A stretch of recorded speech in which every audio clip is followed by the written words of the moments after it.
Hello, and thank you for stopping by. Parenthood can be a very overwhelming experience. You get a million people telling you what to do, another million people telling you what not to do, and let's be honest, most of them don't really know what they're talking about. Oh no. Oh no. Oh no, no, no, no, no, no. So, to help you with your journey, we're embarking in a series of videos about infant feeding. In the first video of the series, we're going to talk about some of the common myths surrounding introduction to solids. My name is Mateus. I'm a nutritionist, a certified health coach, and lactation consultant. If you're interested in learning more about how to raise your little ones with solid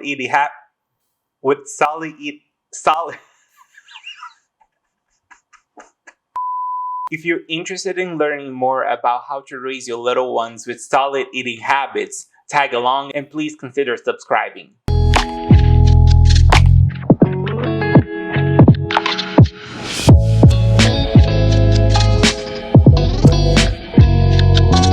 The myth number one is that babies need to start solid foods before 4 months of age. So this is the big one that I find in my practice a lot. And there are a few reasons why it's important to wait between 4 to 6 months, preferably closer to 6 months, to start the introduction to the solids. Number one, the baby's digestive system might not be ready to properly process the foods consumed yet. And that's for a few reasons. They might not be able to produce enough of the enzymes required to digest some foods at that early age. Another reason why is because infants have a higher permeability in their intestines when compared to adults, meaning that there are little gaps between the cells in the intestine, especially in the first week and the first month of life. And that by itself can trigger some inflammation and it can set the stage for the development of some food allergies.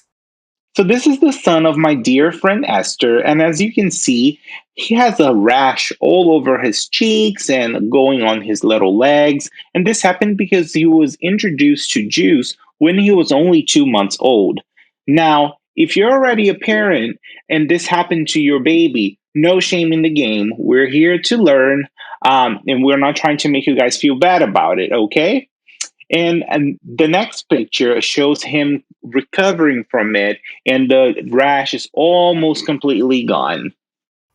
And a study by Katasi shows that babies that are formula fed actually take a little bit longer to close the little gaps in the intestine when compared to breastfed babies, because there are some components of breast milk that help seal those gaps a little bit faster. The American Academy of Pediatrics also suggests that babies that are introduced to foods too early, meaning before the 4 months, are more likely to develop overweight and obesity later on. And lastly, the baby might not be physically ready to consume the foods yet. They might not be able to sit up straight. They might not be able to hold and support their head for long enough. And between 4 to 6 months is when the tongue extrusion reflex starts fading away. And I'm going to show a video now of my nephew. He is about 3 months, and as you can see, when my sister tries to approach him with a spoon, his little tongue starts popping out, kind of looking like he's trying to lick the spoon. And that's a sign that he's not developmentally ready to start eating the solids yet. First and foremost, let's bask in the glory of how gorgeous this baby is. And as you can see, when he's presented with a spoon, the tongue extrusion reflex kicks in immediately.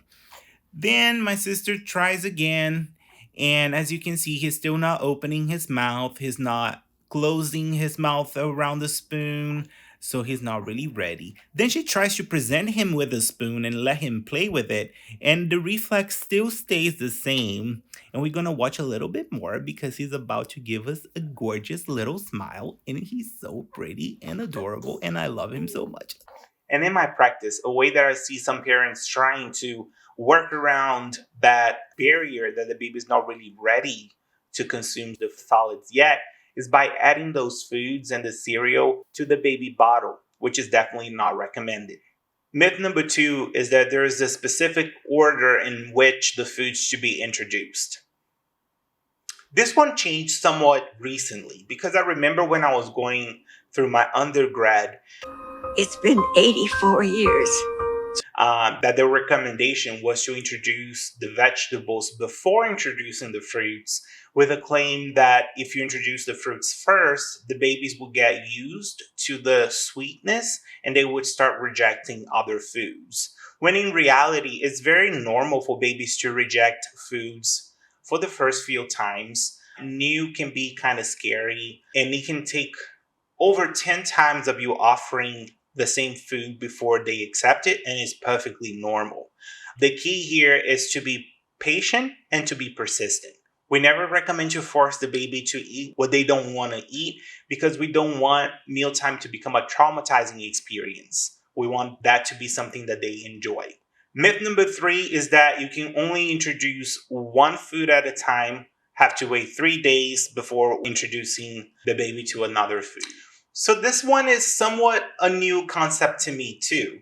Until kind of recently, I was still suggesting my patients to introduce just one food at a time, wait a couple of days. But the latest recommendations by the American Academy of Pediatrics actually suggest that it's safe to introduce more than one food at a time.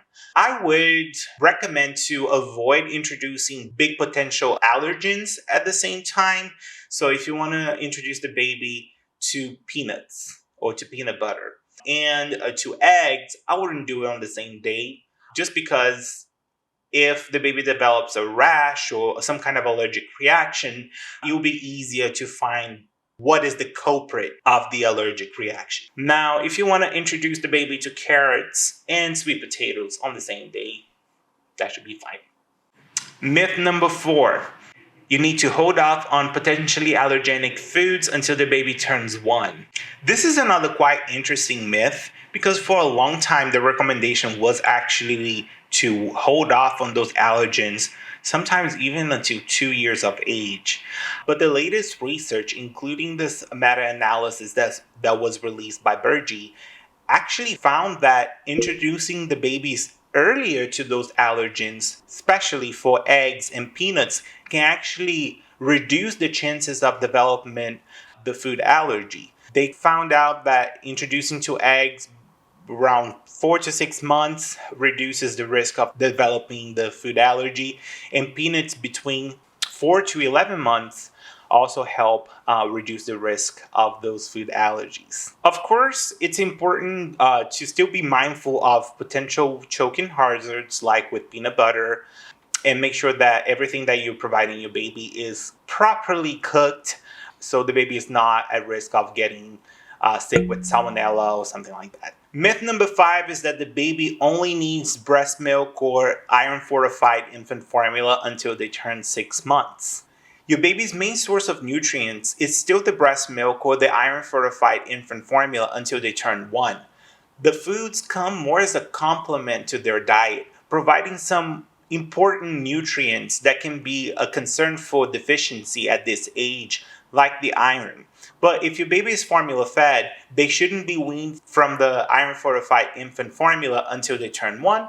And if your baby is breastfed, they should continue to breastfeed for as long as mom and baby are okay with it.